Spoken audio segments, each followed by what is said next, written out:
Asia cup 2025 టోర్నీలో team India జైత్రయాత్ర కొనసాగుతోంది. వరుసగా 4 మ్యాచ్లో కూడా టీమిండియా విజయం సాధించింది. ఆదివారం జరిగిన సూపర్ 4 మ్యాచ్లో సమష్టిగా రాణించిన టీమిండియా 6 వికెట్ల తేడాతో మరోసారి పాకిస్తాన్ ని చిత్తు చేసింది. అభిషేక్ శర్మ విధ్వంసకర హాఫ్ సెంచరీతో భారత విజయంలో కీలక పాత్ర పోషించాడు. ఈ మ్యాచ్లో ముందుగా బ్యాటింగ్ చేసిన పాకిస్తాన్ నిర్ణీత 20 ఓవర్స్ లో 5 వికెట్లకి 171 పరుగులు చేసింది. సహీబ్ జాదా ఫర్హాన్ హాఫ్ సెంచరీతో రాణించగా ఫహీం అష్రఫ్ దూకుడుగాడాడు. భారత బౌలర్స్ లో శివం దూబే 2 వికెట్లు తీగా హార్దిక్ పాండ్యా, కుల్దీప్ యాదవ్ చెరొక వికెట్ పడగొట్టారు.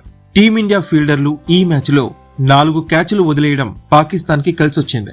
లేకుంటే ఆ జట్టు ఇంకా తక్కువ స్కోరుకే పరిమితమయ్యేది.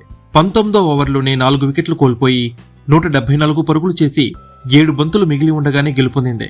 172 పరుగుల లక్ష్య ఛేదంతో టీమిండియా తమ ఇన్నింగ్స్ ని ఘనంగా ప్రారంభించింది.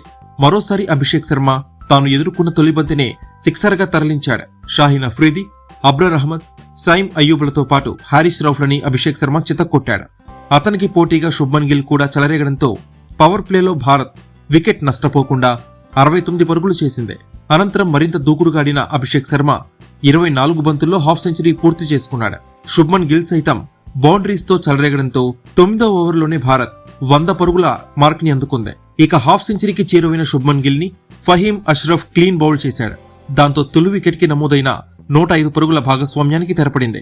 క్రీజులోకి వచ్చిన సూర్యకుమార్ యాదవ్ భారీ షాట్ ఆడబోయి వెనుదిరగ్గా వరుస బౌండరీస్ తో చెలరేగిన అభిషేక్ శర్మని అబ్రర్ అహ్మద్ పెవిలియన్ చేర్చాడు.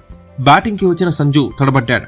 అతని హారిస్ రౌఫ్ క్లీన్ బౌల్ చేయగా హార్దిక్ పాండ్యాతో కలిసి తిలక్ వర్మ భారీ షాట్స్ ఆడి విజయ లాంఛనాన్ని పూర్తి చేశాడు. ఈ విజయానంతరం భారత ఆటగాళ్లు నేరుగా డ్రెస్సింగ్ రూమ్ లోకి వెళ్లిపోయారు. మరోసారి పాక్ ఆటగాళ్లకి షేక్ హ్యాండ్ ఇవ్వలేదు.